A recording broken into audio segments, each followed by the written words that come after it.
సీతాఫలం ఎంతో బలం అందులో ఉన్నది తీయని గుజ్జు గుజ్జును తిని నాలుగు గింజలు పారేసై పారేసై గుజ్జును తిని నాలుగు గింజలు పారేసై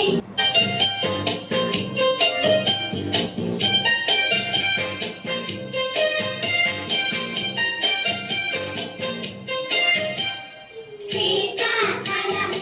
ఎంతో బలం సీతాఫలం ఎంతో బలం అందులో ఉన్నది తీయని గుజ్జు